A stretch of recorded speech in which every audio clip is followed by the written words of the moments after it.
మనలో చేయి వేయక ముందు, ప్రవేశించక ముందు వాక్యానుసారంగా మనల్ని మనం పరీక్షించుకొని యోగ్యమైన రీతిలో తీర్మానం చేసుకొని ప్రభు శరీరంలో రక్తంలో పాలుపంపులు పొందుదాం. దయచేసి ప్రేమైన దేవుని బిడ్డలారా, వంట చేసే వాళ్ళు ఎంతమంది అవసరం వాళ్ళు మాత్రమే ఉండి మిగతా వాళ్ళు లోపలికి రావాల్సిందిగా ప్రభు పేరుట మనం చేస్తున్నాం. రండి, పరిశుద్ధ బైబిల్ గ్రంథంలో వచ్చి కొన్ని లేఖన భాగాలు చూసుకొని మనము బాధలో ప్రవేశిద్దాం.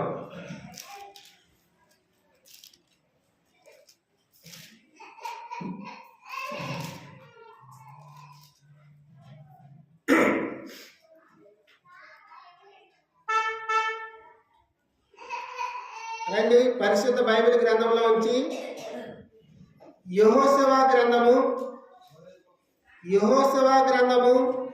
14వ అధ్యాయము 12-13 వచనాలు. యెహోషువ గ్రంథము 14వ అధ్యాయము 12-13 వచనాలు చదువుకుందాం అందరం కలిసి.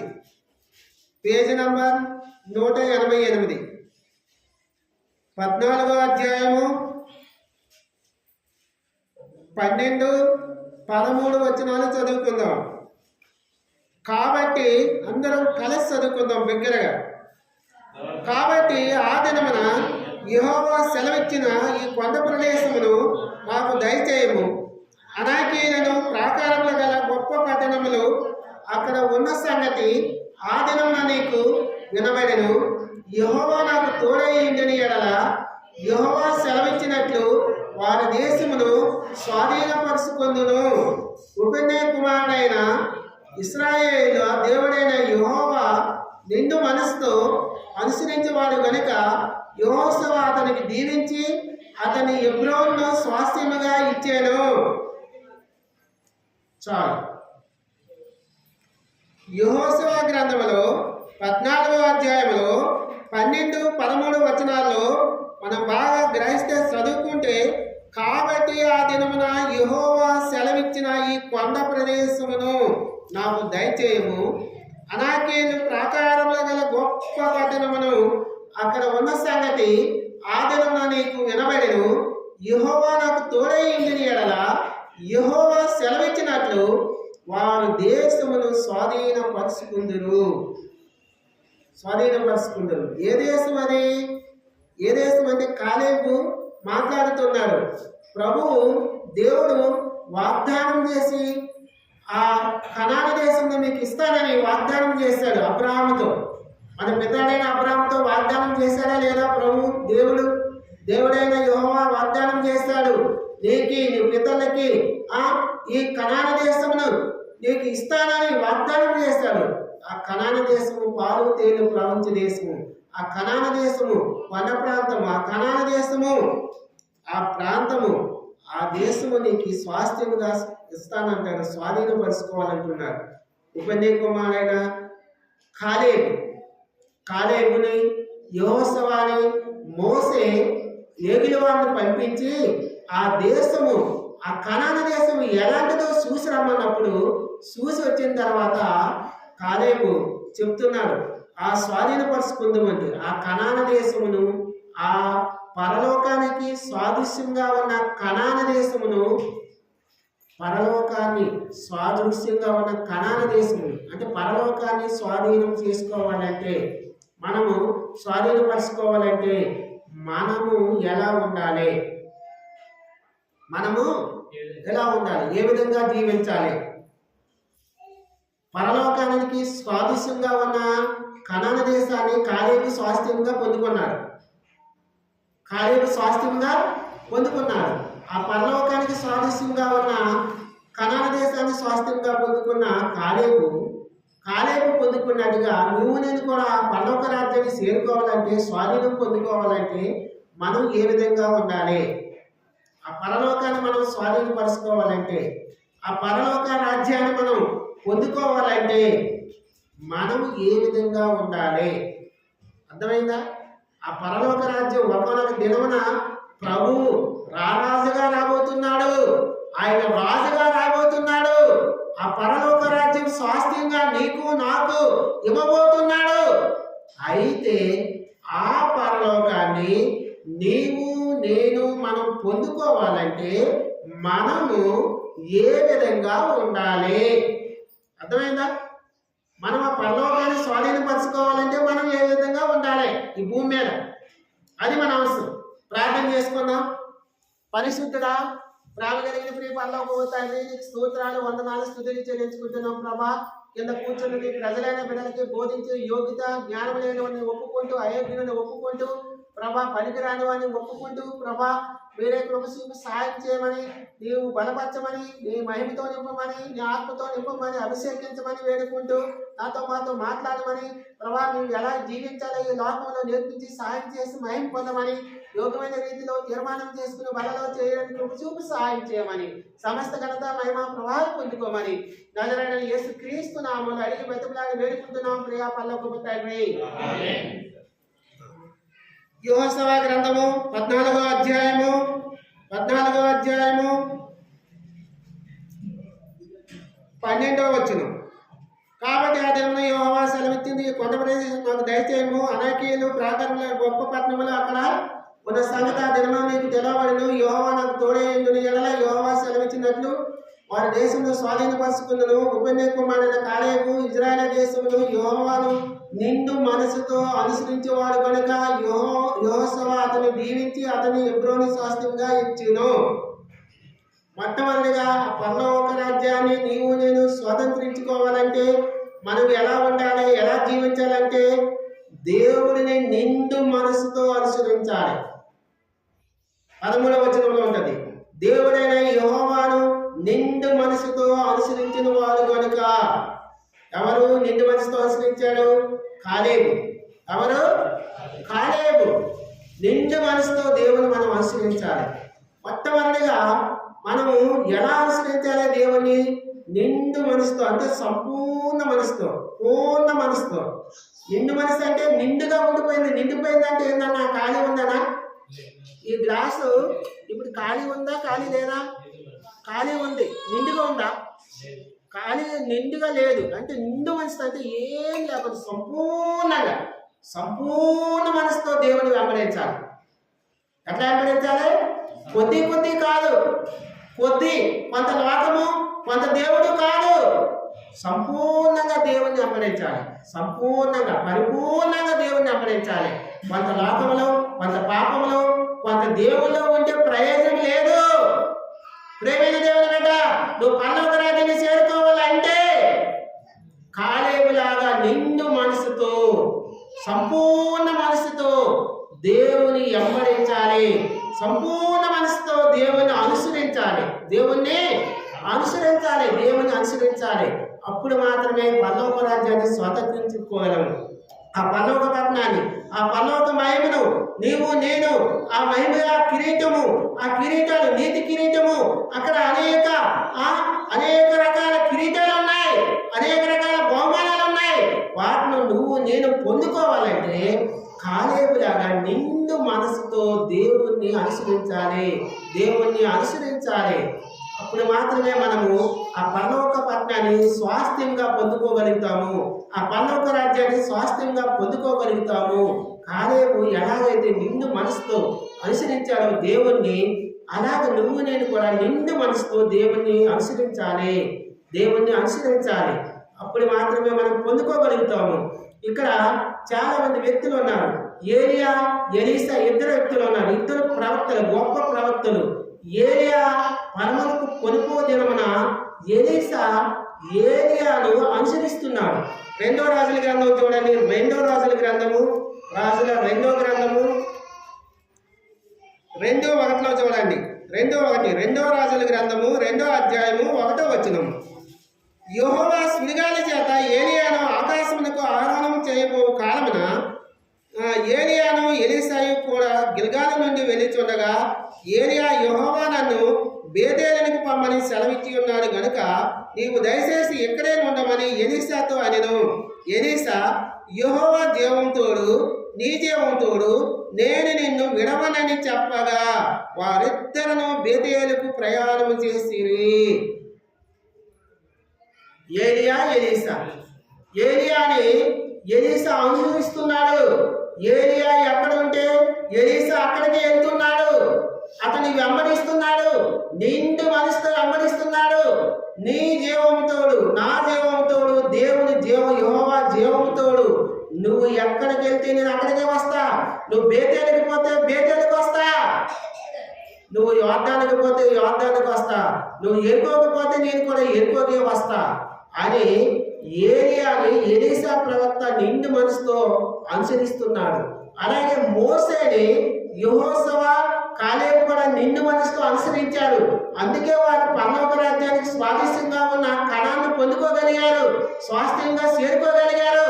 అంటే మనం దేవుని వెంబడించినప్పుడు సగం లోకంలో, సగం సినిమాలో, సగం సీరియల్లో, సగం పాపంలో, సగం అబద్ధంలో అనుసరిస్తే మనం ఆ దేవుని పరలోక రాజ్యాన్ని స్వతంత్రించుకోలేము, పరలోక రాజ్యాన్ని చేరుకోలేము. ప్రేమైన దేవుని బిడ్డలారా, ఈ 2025వ సంవత్సరంలో చివరి వారంలో, చివరి ఆదివారంలో నువ్వు నేను మనమందరం కలిసి నిండు మనసుతో యెహోవాను అనుసరించాలి, దేవుని అనుసరించాలి.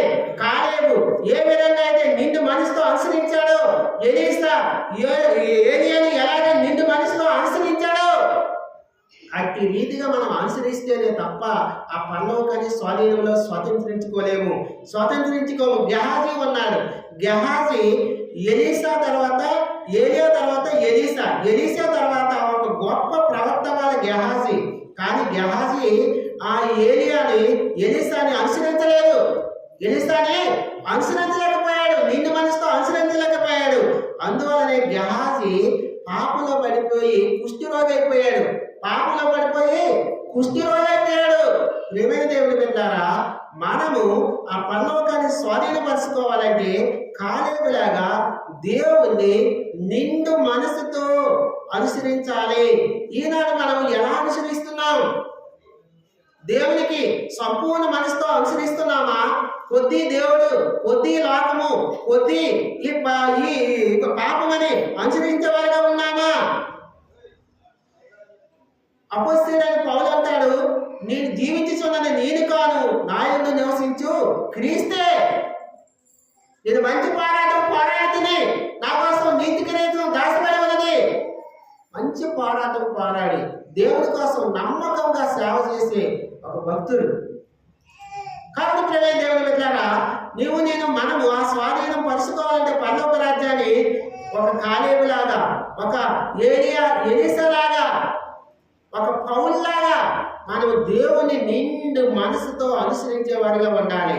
నిండు మనసుతో అనుసరించేవారిగా ఉంటేనే తప్ప మనం పరలోక పట్టణాన్ని, ఆ పరలోక పట్టణం రాజ్యంలో ఉన్న మహిమను పొందుకోలేము. అక్కడ వేడుపు లేదు, దుఃఖం లేదు, వేదన లేదు, ఆకలి లేదు. దేవుడే మహిమతో నిండబడిన రాజ్యం అది.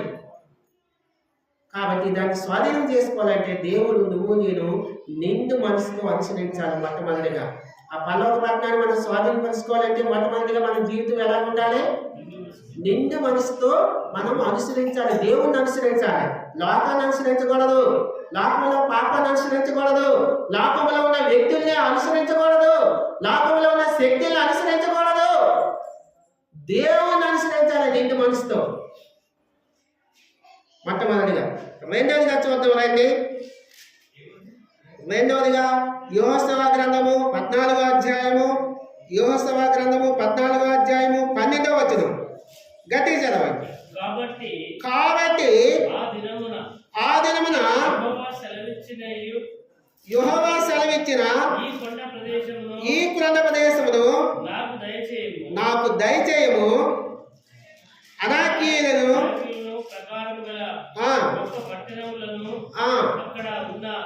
సంగతి ఆ దినము నీకు వినబడెను. యెహోవా నాకు తోడైండుని ఎలా యెహోవా సెలవిచ్చినట్లు వారి దేశంలో స్వాధీనపరుచుకుందాము. రెండవదిగా మనము ఆ పరలోక పట్టణాన్ని స్వాధీనపరచుకోవాలంటే మనము అనాకీయులు అని వాడబడిన చూడండి. 12వ వచనములో అనాకీయులు అని ఉంది. అనాకీయులు ఈ కొండ ప్రదేశమును నాకు దయచేయము, అనాకీలు ప్రాకారములు గల గొప్ప పట్టణములు అక్కడ ఉంది. అనాకీయులు, అనాకీలంటే అర్థం ఏంటంటే అనాకీలంటే బలవంతులు. అనాకీలంటే బలవంతులని అర్థం. అనాకీలంటే ఆ బలవంతులు గల నివసించే పట్టణ ప్రదేశము కానానుకు స్వాదిష్టంగా ఉంది, పరలోక రాజ్యానికి స్వాదిష్టంగా ఉంది. అనాకీలు. సంఖ్యాకాండం రండి, సంఖ్యాకాండంలో చూడండి. సంఖ్యాకాండము 13వ అధ్యాయంలో చూద్దాం. సంఖ్యాకాండం 13వ అధ్యాయంలో 27వ వచనం నుంచి చదువుకుందాం. మనం 28 చదువుదాం. అయితే ఆ సంఖ్యాకాండము 13వ అధ్యాయము 28 నుంచి చదువుకుందాం. Page number 121. అయితే ఆ దేశంలో నివసించే జనులు బలవంతులు, వారి పట్టణములు ప్రాకారములు గలవి, అవి మిక్కిలి గొప్పవి. సరే చదువు. ఓకే. మరియు అక్కడ అనాకీలు చూసినవి. అనాకీలు, ఆ అనాకీలు ఈ అనాకీలు ఒకలే. ఇక్కడ పైన ఏమి రాయబడి ఉంది? అయితే ఆ దేశంలో నివసించే జనులు బలవంతులు. అనాకీలు అంటే ఎలాంటి వారు? బలహీనులా? బలం లేని వారా? బలవంతులు. అనాకీలు ఉన్నారు అక్కడ. ఆ కొండ ప్రాంతము, ఆ కనాన్ దేశంలో బలవంతులైన అనాకీలు ఉన్నారు. వాళ్ళు మనం జయిస్తేనే స్వాధీనపరచుకోగలం. ఆ పట్టణాన్ని స్వాధీనపరచుకోవాలంటే అనాకీలాంటి సాతాన్ని మనం జయించాలి. ఆ బలవంతమైన సాతాన్ని కూలగొట్టాలి. ఓ మరణగాని ముళ్ళెక్కడ? ఓ మరణగాని విజయం ఎక్కడ? ఆ మరణపు ముళ్ళని, ఆ అనాకీలనే ముళ్ళని మనం విరగొట్టాలి. దాన్ని మనం తొక్కివేయాలి. బలవంతులు. అనాకీలు జయించాలంటే, బలవంతులు చేయాలంటే మనం బలహీనులుగా ఉంటే జయించగలమా? మనం కూడా బలవంతంగా ఉండాలి. ఎలాంటి బలము? ఈ బయటికి లావుగా, దొడ్డిగా, ఐటిగా కనిపించే బలం కాదు, భౌతికమైన బలం కాదు. ఆత్మానుసారమైన బలం కలిగి జీవించాలి. ఆత్మానుసారమైన బలము. ఎలాంటి బలము? ఆత్మానుసారమైన బలం కలిగి జీవించాలి. గొల్యాతును దావీదు చంపినప్పుడు దావీదు గొల్యాతు కంటే బలవంతుడా? శారీరకంగా బలవంతుడా? కాదు. కానీ ఆత్మానుసారంగా, వాక్యానుసారంగా బలవంతుడు. నీవు నా జీవితాల్లో ఆ అనాకీల్ లాంటి ఆ కొండ ప్రాంతాన్ని, ఆ ప్రాకారములు గల పట్టణాన్ని, ఆ పరలోక పట్టణాన్ని మనము స్వాధీనపరుచుకోవాలంటే నీ నా జీవితంలో రెండోదిగా మనము ఆత్మీయంగా బలవంతులుగా జీవించాలి. ఆత్మానుసారంగా బలవంతులుగా జీవించాలి. ఆత్మానుసారంగా బలవంతులుగా జీవించాలంటే ఏంది అర్థము? ఆత్మానుసారంగా బలవంతులుగా జీవించాలంటే అనుదినము ప్రార్థనా జీవితం కలిగి జీవించాలి. అనుదినము వాక్యం ధ్యానించాలి. అనుదినము ఆ దేవుని వాక్యం వినాలి. ఆ అనుభవాలు ఉన్నాయా? అనుదినము ప్రార్థనా జీవితం కలిగి జీవించాలి. ప్రార్థనలో బలంగా ఉండాలి. ప్రార్థనలో పట్టుదల కలిగి జీవించాలి. కొందరు ప్రార్థన చేస్తారు, ఫోన్ పక్కన పెట్టుకుంటారు, ఎవరో మెసేజ్ ఇస్తే చూస్తారు, మళ్ళీ కళ్ళు దిగిస్తారు, మళ్ళీ ప్రార్థన చేస్తారు, మళ్ళీ పొయ్యి మీద వంట పెడతారు, ప్రార్థన చేస్తారు, మళ్ళీ అక్కడ పోతారు, ఇక్కడికి వస్తారు. ఏం ప్రయోజనం? నువ్వు ఆత్మానుసారంగా బలహీనురాలుగా ఉన్నావా? బలవంతుడిగా ఉన్నావా? ఎట్లున్నావు? పట్టుమని 10 నిమిషాలు ప్రార్థన చేయకపోతే నీకు ఆత్మానుసారమైన బలం ఎక్కడికి వెళ్ళి వస్తుంది?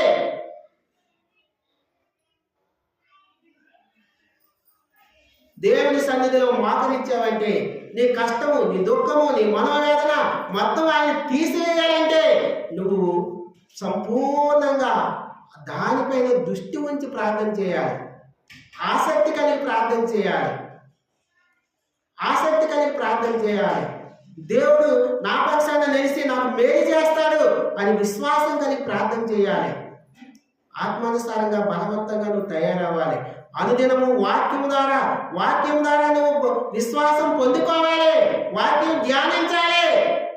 అప్పుడే పరలోక రాజ్యాన్ని స్వాతంత్రించుకుంటావు. పరలోక పట్టణాన్ని స్వాతంత్రించుకుంటావు. ప్రియమైన దేవుని బిడ్డ, నీ ఆత్మీయ జీవితం ఎట్లా ఉంది? సరి చేసుకో. నీ ఆత్మానుసారమైన జీవితం బలంగా ఉన్నావా? బలహీనంగా ఉన్నావా? ఎట్లున్నావు ఈ దినం? నువ్వు బలవంతంగా ఉంటే, ఆ అనాకీని జయించాలంటే బలహీనురాలిగా ఉంటే, ఆ సాతాన్ని జయించాలంటే బలహీనురాలిగా ఉంటే మనం జయించలేము, ఆ పరలోక రాజ్యానికి పోలేము. ఆ సాతాన్ని పారదోలాలంటే, ఆ సాతాన్ని పడగొట్టాలంటే, అనాకీ లాంటి బలవంతులు మనం జయించాలంటే మన ఆత్మానుసారంగా బలంగా ఉండాలి, ఆత్మానుసారంగా బలమైన జీవితం జీవించాలి. అప్పుడు మాత్రమే మనము వాటిని జయించే పరలోక రాజ్యాన్ని స్వాతంత్రించుకోగలం. యోహోషువ గ్రంథంలో యోహోషువ అంటాడు, ఇక్కడ చూడండి, యోహోషువ గ్రంథంలో 14వ అధ్యాయంలో ఇక్కడ 10-11 వచ్చిన చదవండి అమ్మా. 14వ అధ్యాయం 10-11. యెహోవా చెప్పినట్లు యెహోవా మోషేకు ఆ మాట సెలవిచ్చినప్పటి నుంచి ఇశ్రాయేలు అరణ్యంలో నడిచిన ఈ 45 ఏండ్లు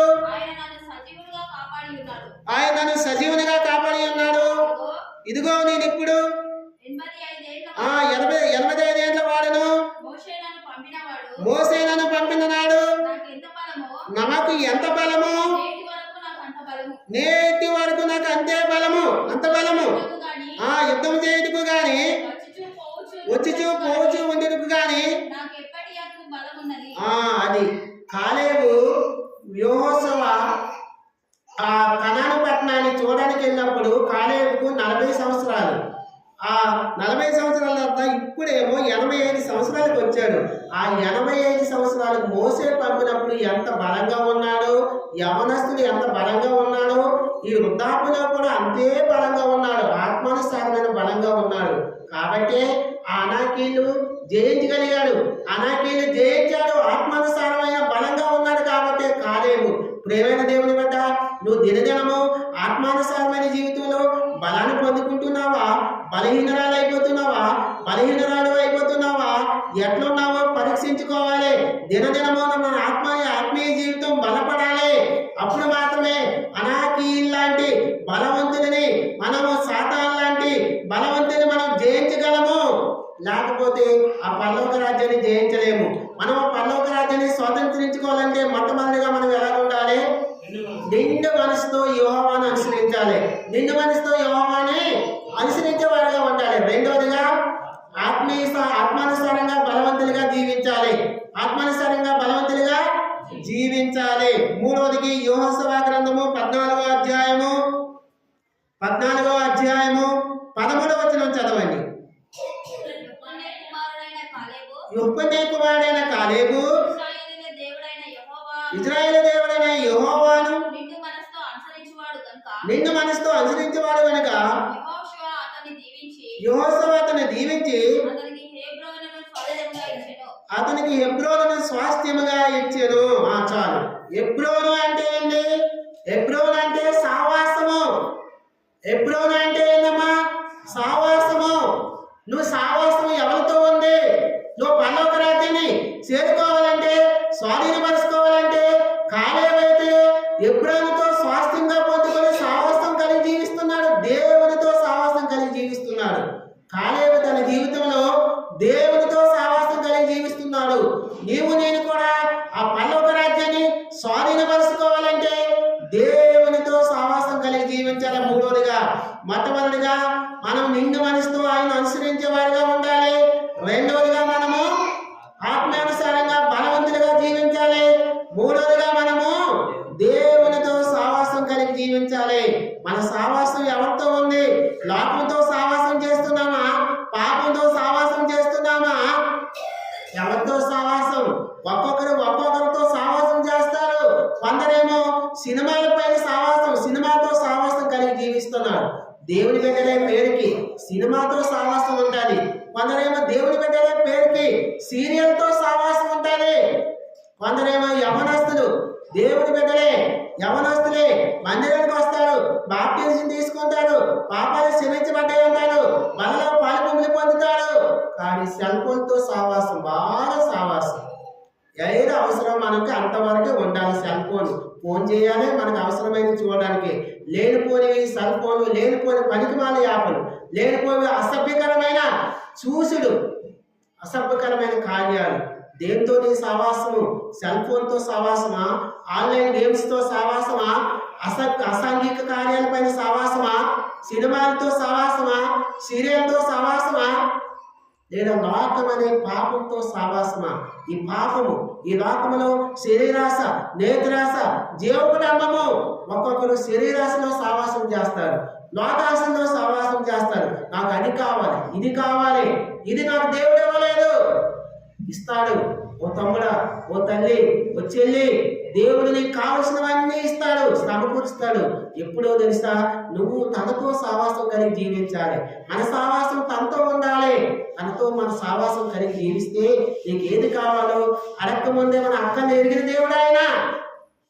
తనతో సావాసం కలిగి జీవిస్తున్నావా? ఈ లోక స్నేహితులతో సావాసం కలిగి జీవిస్తున్నావా? వ్యర్థమైన వాడితో సావాసం కలిగి జీవిస్తున్నావా? మనం వేటితో సావాసం కలిగి జీవించాలో రండి ఒకసారి. అపోస్తుల కార్యాలు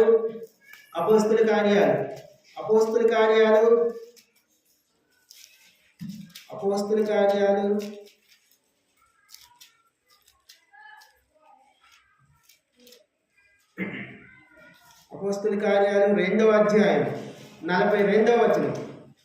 2:42.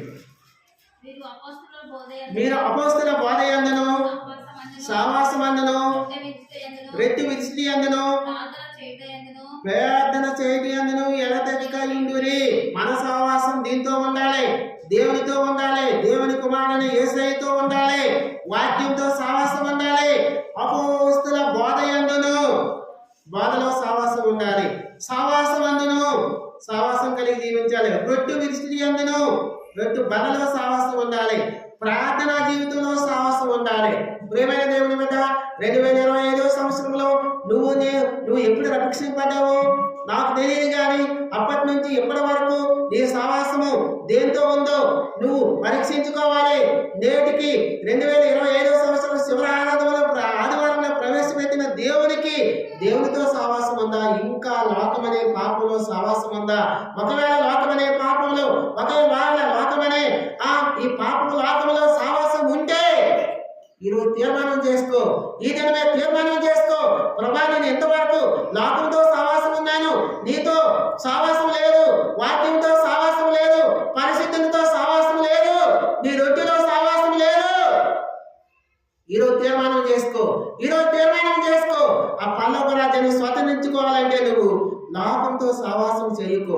లోక పాపముతో, లోకహాసులు, నేత్రాశలు, శరీరాశలతో సావాసం చేయకు. దేవుని పరిశుద్ధులతో సావాసం కలిగి జీవిస్తే ఆ పరలోక రాజ్యాన్ని పొందుకుంటావు. ఆయన రాజుగా రాబోతున్నాడు. అది త్వరలో ఎప్పుడు వస్తాడో తెలవదు. సిద్ధపడి కలిగి జీవించాలి. ఆయనతో సావాసం కలిగి జీవించాలి. ఆయన్ని, దేవుణ్ణి అనుసరించాలి. పూర్ణ మనసుతో, నిండు మనసుతో కార్యాలు అనుసరించినట్లుగా అనుసరించి జీవించాలి. ఆత్మానుసారంగా బలవంతులుగా ఉండాలి. మూడవదిగా ఆయనతో సావాసం కలిగి జీవించాలి. అప్పుడే మనం పరలోక రాజ్యాన్ని స్వాతంత్రించుకోగలం. లేని ఎడల మనం స్వాతంత్రించుకోలేం. ప్రియమైన దేవుని బిడ్డ, నువ్వు ఏ స్థితిలో ఉన్నావో తీర్మానం చేసుకో. 4వదిగా చూద్దాం రండి. కొలస్సీయులకు రాసిన పత్రిక అపోస్తుడైన పౌలు, కొలస్సీయులకు రాసిన పత్రిక, అపోస్తుడైన పౌలు కొలస్సీయులకు రాసిన పత్రిక, అపోస్తుడైన పౌలు కొలస్సీయులకు రాసిన పత్రిక 3వ అధ్యాయము 1-2 వచనాలు. మీరు క్రీస్తుతో కూడా లేపబడిన వారైతే పైనున్న వాటిని వెదుకుడి. అక్కడ క్రీస్తు దేవుడి కుడిపార్శ్వన కూర్చుని ఉన్నాడు. పైనున్న వాటి మీదనే గాని భూ సంబంధమైన వాటి మీద మనసు పెట్టకొనకుడి. అనగా మీరు మృతి పొందితిరి, మీ జీవము, మన జీవం ఎక్కడ ఉందట? క్రీస్తుతో కూడా దేవుని యందు దాచబడి ఉంది. ఎట్లా దాచబడి ఉంది? మనం ఎప్పుడైతే పాపాలు ఒప్పుకొని మానవసు పొంది బాప్తిసం తీసుకున్నామో, నీళ్ళ సాక్ష్యం ద్వారా బాప్తిసం పొందామో, అప్పటి నుంచి మన జీవము క్రీస్తుతో ఉంది దాచబడి. నా జీవము క్రీస్తులో దాచబడి ఉంది. కాబట్టి మనము ఆ క్రీస్తు యొక్క జీవాన్ని పొందుకోవాలంటే, మనము మృతి పొందకుండా, మన ఆత్మ మృతి పొందకుండా ఉండాలంటే భౌతికమైన మృతి కాదండి, ఆత్మానుసారమైన మృతి పొందకుండా జీవించాలంటే మనము పర సంబంధమైన వాటిపైన మనసు పెట్టాలి. భూ సంబంధమైన వాటి మీద మనసు పెట్టకునకుడి. భూ సంబంధమైన వాటిపైన మనసు పెట్టుకొనుకుడి. పరలోక సంబంధమైన వాటిపైన మనసు పెట్టుకుని జీవించాలి. పర సంబంధమైన ఆ వాక్యం పైన, ఆ పరలోక జ్ఞానం, పరలోక మర్మాల పైన తెలుసుకోవాలి. పర సంబంధమైన వాటిపైన మనసు పెట్టుకుని జీవించాలి. ఒక సర్వలోకమును సంపాదించుకుని తన ప్రాణంను పోగొట్టుకుంటే ఏమి ప్రయోజనము? ఏమైనా ప్రయోజనం ఉందా? ఏం ప్రయోజనం లేదు. ప్రియమైన దేవుని బిడ్డలారా, మనము దేవుని సన్నిధికి వచ్చి పాపాలు ఒప్పుకొని మారుమనసు పొంది బాప్తిసం తీసుకుని తనతో పాటు జీవం కలిగి జీవిస్తున్న నీవు నేను పర సంబంధమైన వాటిపైన మనసు పెట్టాలి. ఈ భూ సంబంధమైన ధనము తృప్తి పట్టిపోతుంది. భూ సంబంధమైన ధనము చెదలు పట్టిపోతుంది. సంపాదించుకోమని నేను అనలేదు, కానీ సంపాదించుకోవద్దని నేను చెప్పలేదు. కానీ మన మనస్సు పర సంబంధమైన వాటిపైన పెట్టాలి. పరలోక సంబంధమైన వాటిపైన పెట్టాలి. ఒక సర్వలోకాన్ని సంపాదించుకున్న మరణిస్తే ఏం ప్రయోజనం లేదు. రక్షణ మానవస్సు బాప్తిసం పొందకుండా మరణిస్తే అతడు తిరిగి నరకంకే వెళ్తాడు. కాబట్టి ప్రియమైన దేవుని బిడ్డలారా, మనము ఆయన జీవాన్ని పొందుకోవాలి. ఆయన జీవాన్ని మనం పొందుకున్నాము బాప్తిసం ద్వారా. పొందుకున్న నీవు నేను మనం ఆ పరలోక రాజ్యాన్ని స్వతంత్రించుకోవాలంటే మనం పర సంబంధమైన వాటిపైన మనసు పెట్టాలి. గెహాజీ ఉన్నాడు ఇక్కడ. గెహాజీ చూడండి, 2వ రాజుల గ్రంథము 5వ అధ్యాయంలో, 2వ రాజుల గ్రంథము 5వ అధ్యాయము 22, 23 చూడండి. 22, 23 వచనం. నా యజమానుడు, చదవండి, గట్టిగా చదవండి. నా యజమానుడు నా చేత వర్తమానం పంపి ప్రవక్తల శిష్యులు ఇద్దరు యవనులను ఎఫ్రాయిము మన్యము నుండి నా యొద్దకు ఇప్పుడే వచ్చిరి గనుక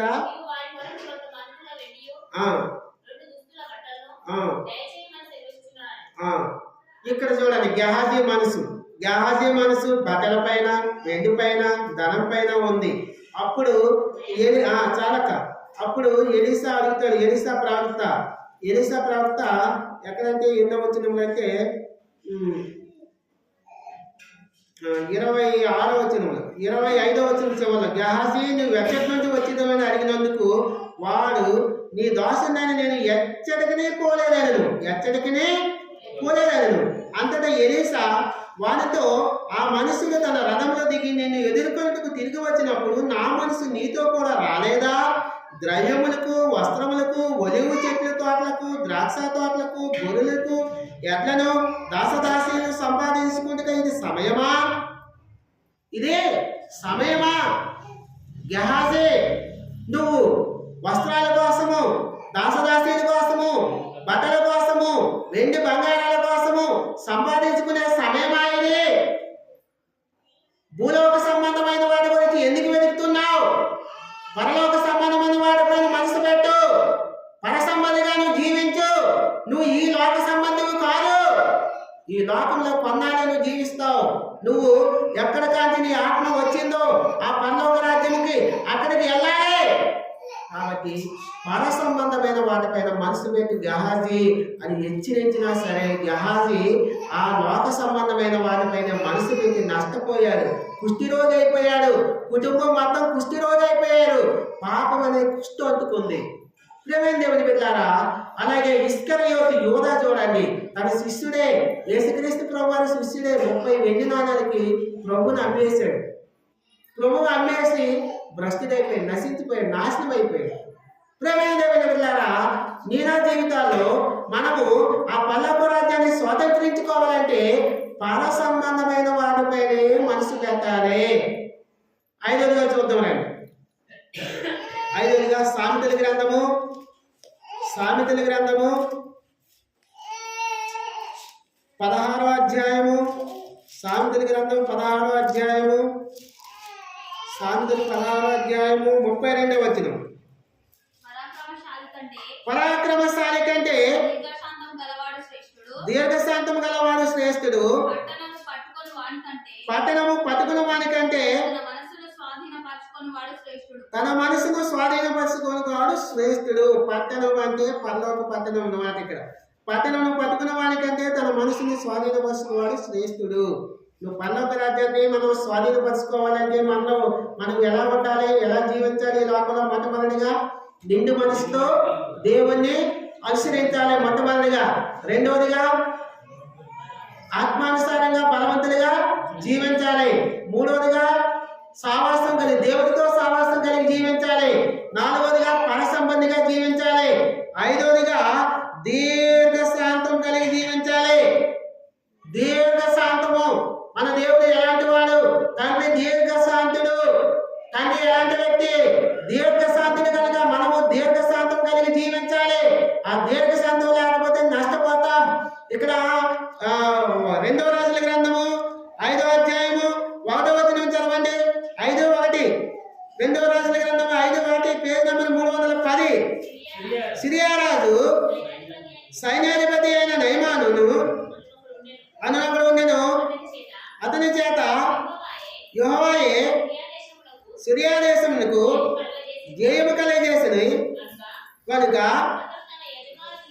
అతను తన యజమానుని దృష్టికి గనుడై దయపొందిన వాడే. అతడు మహాపరాక్రమశాలి ఉండేది కానీ అతడు కుష్ఠరోగి. ఈ నయమాను అనే వ్యక్తి సిరియా రాజు సైన్యంలో సైన్యాధిపతిగా ఉన్నాడు. అతను దృష్టికి యజమాని దృష్టికి గనుడే, కానీ ఒక పరాక్రమశాలి, యుద్ధంలో విజయం పొందిన వీరుడే. కానీ నయమాను తన కుష్ఠరోగం ఒక చిన్నది ఉంది, ఇంట్లో పరిశీలన చేసి చిన్నది. నయమానుని ఎలీసా ప్రవక్త దగ్గరికి పంపించినప్పుడు వెళ్ళమన్నప్పుడు ఎలీసా ప్రవక్త చెప్పిన మాటకు చూడండి, 5వ అధ్యాయం 11వ వచనం చదవండి. 5:11. అందుకు నయమాను కోపము తెచ్చుకొని తిరిగిపోయి ఇట్లనెను, అతడు నా యొద్దకు వచ్చి నిలిచి తన దేవుడైన యెహోవా మాటను బట్టి నేను తన చెయ్యి రోగముగా ఉన్న స్థలం మీద ఆడించి కుష్ఠరోగమును మార్పునని నేను అనుకుంటుని, దమస్కు నదులైన అబానాయిను పర్మమును ఇజ్రాయేల్ దేశములో నదులైన కంటే శ్రేష్టమైనవి కావా, వాటిలో స్నానం చేసి శుద్ధులందలేనా అని అనుకుని రౌద్రుడై తిరిగి వెళ్ళిపోయాను. కోప స్వభావం, రౌద్రుడు, పరాక్రమశాలి, కానీ దీర్ఘశాంతం ఉందా? లేదు. కోప స్వభావంతో ఉన్నాడు, రౌద్రముతో ఉన్నాడు, నష్టపోయేవాడుగా ఉన్నాడు. ఎలీసా ప్రవక్త ఏమన్నాడు? ఆ నదిలోకి పోయి, యోర్దాను నదిలోకి పోయి 7 మార్లు మునుగు, ఈ కుష్టు, పాపం అనే కుష్టు మొత్తం పోద్ది. అంటే లోబడని జీవితము, రౌద్రమైన జీవితము, పాప జీవితంతో వెళ్ళిపోయినప్పుడు ఒక దాసుడు చెప్పాడు, అయ్యా అతను ఏమి చెప్పాడు? నదిలో మునగమన్నాడు, అంతే కదా అన్నప్పుడు మళ్ళీ నదిలో మునిగితే మళ్ళీ ఆ కుష్టి అంతా, పాప కుష్టి అంతా పోయింది. అది తర్వాత విషయం, అది కాదు. లోబడని జీవితం, పాప జీవితం ఉంది, నష్టపోయేవాడుగా ఉన్నాడు. కాబట్టి ప్రియమైన దేవుని బిడ్డలారా, మనం పరలోక రాజ్యాన్ని స్వతంత్రించుకోవాలంటే ఆ కోపాన్ని తీసివేసుకోవాలి. ఆ కోప స్వభావం జీవించకూడదు. దీర్ఘశాంతం కలిగి జీవించాలి. 5వదిగా 6వదిగా చూద్దాం రండి. 6వదిగా సామెతల గ్రంథం 16వ అధ్యాయము 32. పరాక్రమశాలి కంటే దీర్ఘశాంతం గలవాడు శ్రేష్ఠుడు, పతనం పట్టుకున్న వాడి కంటే తన మనసును స్వాధీనపరుచుకువాడు శ్రేష్ఠుడు. మనసును స్వాధీనంలో ఉంచుకోవాలి. 6వదిగా మనం పరలోక రాజ్యాన్ని స్వాతంత్రించుకోవాలంటే మనసుని స్వాధీనంలో ఉంచుకోవాలి. ఇక్కడ ఈ నయమాను కూడా మనసుని స్వాధీనంలో ఉంచుకోవడం లేదు, అదుపు తప్పిపోయాడు. ఎలీసా ప్రవక్త పైన కోపగించుకుంటున్నాడు, సనుక్కుంటున్నాడు, గొనుక్కుంటున్నాడు. మనసును స్వాధీనంలో ఉంచుకోవాలి. మనసును స్వాధీనంలో ఉంచుకున్న వ్యక్తి ప్రపంచాన్ని జయిస్తాడట. ఆ ప్రపంచాన్ని జయించి అంటే ఆ మనసుని స్వాధీనంలో ఉంచుకుంటే పరలోక రాజ్యాన్ని జయిస్తాం, పరలోక రాజ్యాన్ని స్వాస్థ్యంగా పొందుకుంటాం. ప్రియమైన దేవుని బిడ్డలారా, యోసేపు చూడండి. యోసేపు పోతీఫరు ఇంట్లో పని చేస్తున్నాడు, ఒక అధికారిగా ఉన్నాడు. పోతీఫరు ఇంట్లో ఉన్నాడు. పోతీఫరు ఇంట్లో యోసేపు ఉన్నప్పుడు పోతీఫరు భార్య యోసేపు పైన కన్నేసి యోసేపు పైన, యోసేపుతో పాపం చేయాలని యోసేపుతో అనుదినం మాట్లాడుతుంది. మా ఇంట్లో ఎవరు లేరు, రా నాతో పాపం చేయి అన్నప్పుడు నిండి యవనస్తుడు ఒక యజమానురాలే తన్ని పాపంలో పడివేయాలని చూసినప్పుడు, ఆమె నా ఇష్ట ప్రకారం నాతో పాపం చేయన్నప్పుడు ఒక యవ్వనస్తుడై ఉన్న యోసేపు తన మనసుని స్వాధీనంలో ఉంచుకున్నాడు. ఎంత గొప్ప, ఎంత కష్టతరమైన పని అది. అందుకే యోసేపు తన జీవితంలో ఆశీర్వాదకరమైన జీవితము, ఒక ఐగుప్తు అంతటిపైన ఒక ప్రధానిగా, ఒక అధికారిగా, ఉన్నతమైన స్థితిలో దేవుడు నిలబెట్టాడంటే తన మనసుని స్వాధీనంలో ఉంచుకున్నాడు.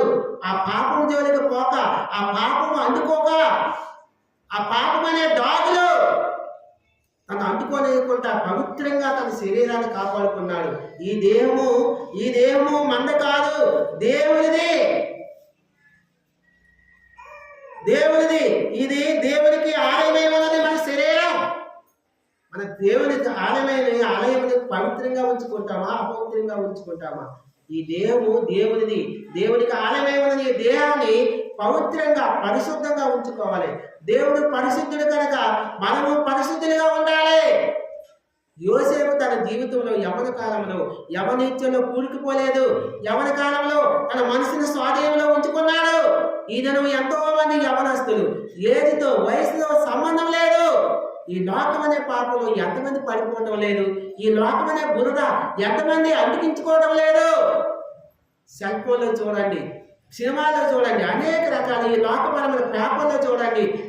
దినము ఎన్ని అత్యాచారాలు, ఇన్ని రకాల అసాంఘిక కార్యాలు, పాపపు కార్యాలు, చిన్నపిల్లల పైన, పెద్దవాళ్ళ పైన, తల్లిదండ్రుల పైన, అక్రమ సంబంధాలు, వ్యభిచార సంబంధాలు. ప్రియమైన దేవుని బిడ్డలారా, మనం పరలోక రాజ్యాన్ని స్వాతంత్రించుకోవాలంటే యోసేపు ఎలాగైతే మనసుని స్వాధీనంలో ఉంచుకుని జయించాడు, పరలోక రాజ్యాన్ని స్వాతంత్రించుకున్నాడు. నేను కూడా పరలోక రాజ్యాన్ని స్వాతంత్రించుకోవాలంటే యోసేపు లాగా మనసుని స్వాధీనంలో ఉంచుకోవాలి. ఇంకో యవనస్తుడు ఉన్నాడు. ఆ న్యాయాధిపతుల గ్రంథంలో చూద్దాం, ముగిద్దాం మనం. ఇంకో యవనస్తుడు న్యాయాధిపతి గ్రంథంలో చూద్దాం మనం. న్యాయాధిపతుల గ్రంథము 14వ అధ్యాయం చూడండి. న్యాయాధిపతుల గ్రంథము 14వ అధ్యాయం. న్యాయాధిపతుల గ్రంథము 14వ అధ్యాయము. ఇక్కడ 14వ వాక్యం. సంసోను తిమ్నాతుకి వెళ్ళి తిమ్నాతులో ఫిలిష్తీయుల కుమార్తెలో ఒకరిని చూసెను. సంసోను యవనస్తుడే, తిమ్నాతుకి వెళ్ళాడు. ఫిలిష్తీయులు ఎవరు? దేవునితో సంబంధం లేనివారు, దేవునికి విరోధులు, దేవుని సాహసం లేనివారు. అక్కడికి పోయి తిమ్నాతు పట్టణానికి పోయి ఒకటిని చూసెను. ఫిలిష్తీయులలో ఒక కుమార్తెని చూసెను. ఆమె అది ఇష్టపడి ఆమెను పెళ్లి చేసుకోవాలనుకుంటున్నాడు. తల్లిదండ్రులు చెప్పారు, వెళ్ళలేదు. సంసోను ఎవరండి? సంసోను నాజీరు చేయబడిన వాడు, వాగ్దానం పుత్రుడు, వాగ్దానం చేయబడిన దేవుడు వాగ్దానం ద్వారా జన్మించిన వాడు. సంసోను ఎవరండి? ఒక సింహాన్ని మేకపిల్లని చీల్చినట్టుగా చీల్చిన బలవంతుడు, బలాఢ్యుడు. సింహాన్ని చీల్చివేశాడు, మేకపిల్లని చీల్చినట్టుగా. సంసోను ఎవరండి? 300 నక్కలని. అన్న చంద్రశేఖర్ అన్న, ఒక నక్కను పట్టుకోగలం మనం? ఈజీగా, కష్టమా? ఇలాగంటే అలా పట్టుకుంటావా? ఎన్ని నక్కలు పట్టుకున్నాడు సంసోను? 300 నక్కలు పట్టుకోవడం అంటే ఆశమాస. ఎంత కండబలం ఉండాలి, ఎంత శక్తి ఉండాలి. అలాంటి బలాఢ్యుడు సంసోను. అలాగే గాడిద, పచ్చి దవడ, ఎముకతో 1000 మంది ఫిలిష్తీయులు హతము చేశాడు. ఒకరిని ఇద్దరిని కాదు, సహోదరి 1000 మంది ఫిలిష్తీయులు హతము చేశాడు. 300 నక్కలు పట్టుకొని వారి తోకలు కట్టి పక్కలన్నీ తగలబెట్టాడు. అలాంటి బలవంతుడైన సంసోను తిమ్నాతుకు పోయాడు. తిమ్నాతుకు పోయిన తర్వాత 15వ అధ్యాయంలో చూడండి. 16వ అధ్యాయం చూడండి. 16వ అధ్యాయం 1వ వచనంలో, తర్వాత సంసోను గాజాకు వెళ్ళి వేశ్యను అతన్ని చూసి ఆమె యొక్క చేరును. గాజాకు వెళ్ళాడు, తిమ్నాతుకు వదిలేశాడు, గాజాకి వెళ్ళాడు, వేశ్యని చూశాడు. తర్వాత 4వ వచనంలో చూడండి. 4వ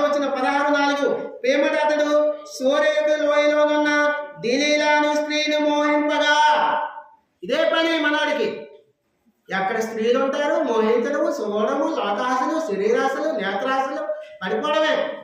మనసును స్వాధీనంలో లేదు. సంసోను మనసు స్వాధీనంలో లేదు. దేవుడు బలాన్ని ఇచ్చాడు. ఆ బలాన్ని దేవుడు ఇచ్చాడు. ఫిలిష్తీయులంటే ఇజ్రాయేల్ ప్రజల్ని రక్షించాలి, కాపాడాలి, న్యాయాధిపతిగా ఉండాలని. కానీ తన బలం మొత్తము స్త్రీల కోసం, తన బలం మొత్తం వేసుల కోసము. మనసు స్వాధీనంలో లేదు.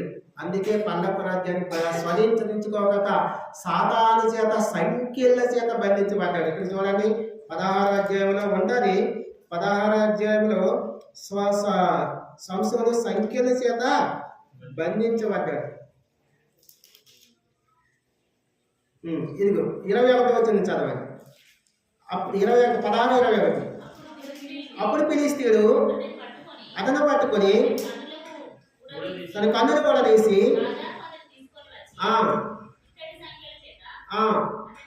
అది ఇత్తడి సంఖ్యల చేత బంధకాల్లో బంధించబడ్డాడు. ఎందుకు బంధకాల్లో బంధించబడ్డాడు? దేవుని మాటకు లోపం లేదు, పరిశుద్ధత లేదు, అపవిత్రమైన జీవితము, లోకమనే పాపంలో జారిపోయాడు, నేత్రాశలు శరీరాశలు పడిపోయాడు, దేవుని ఇష్టానుసారంగా దేవుని చిత్తానుసారంగా జీవించలేదు, తన ఇష్ట ప్రకారం లోకానుసారంగా జీవించాడు, మనసుని స్వాధీనంలో ఉంచుకోలేదు. అందుకే సంఖ్యల చేత బంధించబడ్డాడు. పళ్ళు కూడా పీకేశాడు. లాభమేంది?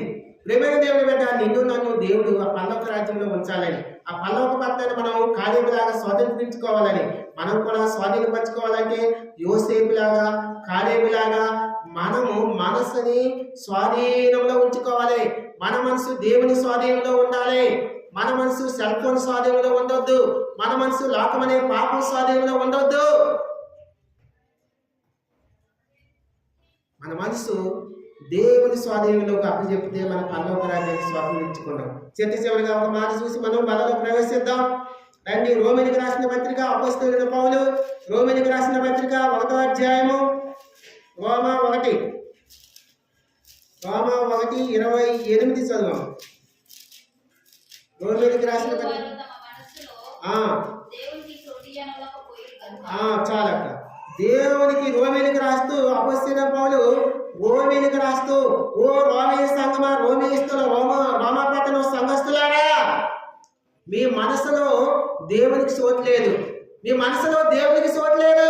మీ మనసులో దెయ్యాలకు చోటు ఉంది. మీ మనసులో అపవిత్రమైన కార్యాలకు చోటు ఉంది. నీ హృదయంలో దేవునికి చోటు ఉందా? ప్రేమైన దేవుని బిడ్డ, 2025 సంవత్సరం శివరాయకాలంలో నీ హృదయంలో చోటు ఎవరికి ఉంది?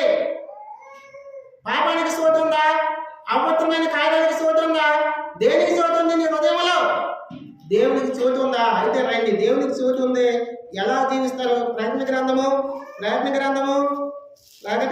రండి. ప్రకటన గ్రంథము 3వ అధ్యాయము 20వ వచనం చదవండి. ప్రకటన 3:20.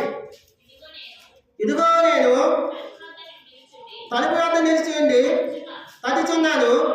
ఎవరైనాను నా స్వరము విని తలుపు తీసిన యెడల నేను అతని వద్దకు వచ్చి అతనితో నేను నాతో కూడా అతడును భోజనము చేయడము. నేను జయించి నా తండ్రితో కూడా ఆయన సింహాసనమునందు కూర్చుని ఉన్న ప్రకారము జయించేవాడు నాతో కూడా నా సింహాసనమును కూర్చుందని ఇచ్చిదను. సంఘముతో ఆత్మ చెప్పుచున్న మాట చెవిగలవాడు వినుగాక. దేవునికి హృదయంలో చోటు ఉంటే ఆయన తలుపు వద్ద ఉంటున్నాడు. హృదయం అనే తలుపు వద్ద నిలిచి ఉన్నాడు, తట్టుచున్నాడు. ఎవడైతే నా స్వరము విని తలుపు తీసిన యెడల హృదయంలోకి దేవా నీ పాపిని నా హృదయంలోకి నువ్వు రా అని యేసుక్రీస్తు ప్రభువారు ఆహ్వానిస్తాడు. ఆ హృదయంలోకి దేవుడు నివసించి వచ్చి నీ పాపాలన్నీ తీసివేసి పరిశుద్ధపరిచి పవిత్రపరిచి ఆయనతో నీకు భోజన సహవాసం. ఏ సహవాసము? భోజన సహవాసము. అంత మాత్రమే కాదు, ఆ పరలోక రాజ్యంలో యుగాలు నిలిసే ధన్యత ఇవ్వబోతున్నాడు. ఈరోజు ఇక్కడ కూర్చున్న మన హృదయంలో ఆయనకు చోటు ఉందా? ఆయనకు చోటు ఉంటే మన పరలోక రాజ్యంలో ధన్యకరమైన జీవితం పరలోక రాజ్యంలో ఉంటాం. ఆయనకు చోటు లేకపోతే ఇదే తగిన సమయము, ఇదే అశ్రద్ధ చేయొద్దు, ఆలస్యం చేయొద్దు. ప్రభువా నేను పాపనై ఉన్నాను, ఈ దినము నా హృదయం అనే తలుపు వద్ద నువ్వు నిలిచి ఉన్నావు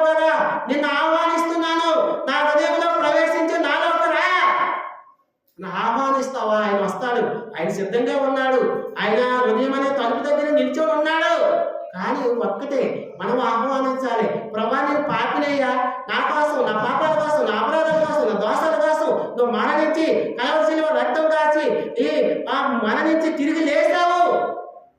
నన్ను క్షమించడం కోసం, నన్ను విమోచన విడుదల కలిగించి ఆ పరలోక రాజ్యంలోకి నన్ను ప్రవేశింపజేయడం కోసము నువ్వు ఈ లోకానికి వచ్చావు. నువ్వు రిక్తుడైపోయావు, రిక్తుడిగా వచ్చావు. నువ్వు లేత మొక్క వలె ఉన్న నీ శరీరాన్ని నలగొట్టుకున్నావయ్యా. లేత మొక్కవి నువ్వు. లేత మొక్క ఇలా పట్టుకుంటే ఏమవుద్దన్నా? తొగడ అయిపోద్ది, పచ్చి అయిపోద్దా? అలాంటి తన శరీరాన్ని నలగొట్టుకున్నాడు. ఎందుకో తెలుసా? మన దోషాల కోసం, మన పాపాల కోసం, మన అపరాధాల కోసం. ప్రభువా నా కోసం నువ్వు లేత మొక్క వలె ఈ లోకానికి వచ్చావయ్యా. నా కోసం నిందలు భరించావు, నా కోసం దోషాలు అపరాధాలు భరించావు. ఆ పాపపు పత్రాన్ని సించివేశావు. ఇదిగో నేను నా హృదయంలో నీకు శోధిస్తున్నా. నా హృదయంలో నువ్వు రా, నా పాపాలకు క్షమించు. నేను పాపినని ఒప్పుకుంటే ఆయన రావడానికి సిద్ధంగా ఉన్నాడు. నీ హృదయంలో ఆయన ఉంటే పరిశుద్ధపరిచి పవిత్రపరిచి నీకు పరలోక రాజ్యంలో ఆయనతో భోజన సావాసం, ఆ పెండ్లి విందులో, పరలోక విందులో నువ్వు పాల్గొంటావు. భోజన సావాసం కలిగి జీవిస్తాము. నిత్యము యుగాలు జీవించే ధన్యత ఆయన కలిగించబోతున్నాడు. ప్రేమైన దేవుని బిడ్డ, మనం ఎన్నో వాక్యం ప్రకారము మనము ఆ పరలోక రాజ్యాన్ని స్వాతంత్రించుకునే స్థితిలో ఉన్నామా, లేదా ఎక్కడ తప్పిపోయాము, ఎక్కడ జారిపోయాము? యోసేపు లాగా మనసుని స్వాధీనంలో ఉంచుకున్నామా, లేదా సంసోను లాగా మనసుని స్వాధీనంలో ఉంచుకోక జారిపోయామా? ఏ విషయంలో జారిపోయాము, ఎక్కడ సరిపోయాము, ఎక్కడ పడిపోయాము? ఆత్మానుసార జీవితంలో బలంగా ఉన్నామా, బలహీనంగా ఉన్నామా? దేవుని నిండు మనసుతో ఎమ్మడిస్తున్నామా, అనుసరిస్తున్నామా? కాలేబు వలె నిండు మనసుతో దేవుని అనుసరించేవారిగా ఉన్నామా? సరి చేసుకోవాలి. ఈ లోకంలో సావాసం కలిగి జీవిస్తున్నామా, దేవునితో సావాసం కలిగి జీవిస్తున్నామా? సరి చేసుకొని మనం తీర్మానం చేసుకొని మనం బలలో యోగ్యమైన రీతిలో పాలుభూములు పొందుకోవాలి. చివరిగా జ్ఞాపకం చేస్తున్నా, మనం ఆ పరలోక రాజ్యాన్ని స్వాతంత్రించుకోవాలంటే మనం ఈ లోకంలో ఎలా జీవించాలి? మొట్టమొదటి ఎలా జీవించాలి? నిండు మనసుతో దేవుని అనుసరించే వారిగా ఉండాలి. రెండవదిగా ఆత్మానుసారంగా బలంగా జీవించాలి, బలంగా ఉండాలి. మూడవదిగా దేవునితో సావాసం కలిగి జీవించాలి. నాలుగవదిగా పరసంబంధమైన వాటిపైనే మనసు పెట్టాలి. ఐదవదిగా దీర్ఘశాంతం కలిగి జీవించాలి. ఆరవదిగా మనసుని స్వాధీనంలో ఉంచుకున్న యోసేపు ఏ స్థితిలో ఉన్నాడు? మనసుని స్వాధీనంలో ఉంచుకోక జారిపోయి పడిపోయిన సంసోను ఏ విధంగా ఉన్నాడు గుర్తు తెచ్చుకో. ఏడవదిగా దేవునికి హృదయములో దేవునికి చోటు ఉందా? లోకమనే పాపానికి చోటు ఉందా? తావుడికి చోటు ఉందా? లోకమనే ఆ అసాంఘిక కార్యానికి చోటు ఉందా? ఎవరికి చోటు ఉంది? అక్రమ సంబంధానికి చోటు ఉందా? ప్రియమైన దేవుని బిడ్డ, సరి చేసుకో. నీ హృదయంలో చోటు ఎవరికి ఉంది?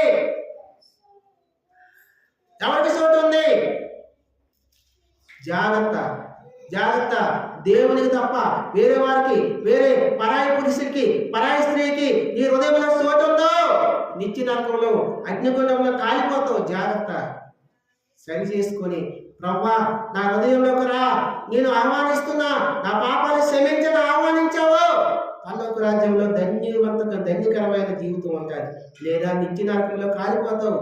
ఓ ప్రియమైన దేవుని బిడ్డ, సరి చేసుకొని బలలో పాలు పొందుకోవాలి. నా జీవితం ప్రభా నేను పలానా విషయంలో తప్పిపోయాను, పలానా రీతిలో నేను నీతో సావాసంలో తప్పిపోయాను, నన్ను క్షమించు ప్రభా అని క్షమించబట్టి ఆయన క్షమిస్తాడు. సరి చేసుకొని తీర్మానం చేసుకొని నూతన సంవత్సరంలో నూతనంగా మనం ప్రవేశించేలాగా మనం జీవించాలి. ఆ పరలోక రాజ్యాన్ని స్వాతంత్రించుకోవాలి. దేవుని కొద్ది మాటలు దీవించును గాక. బలలో పాలు పొందుకుందాం. మాత్రం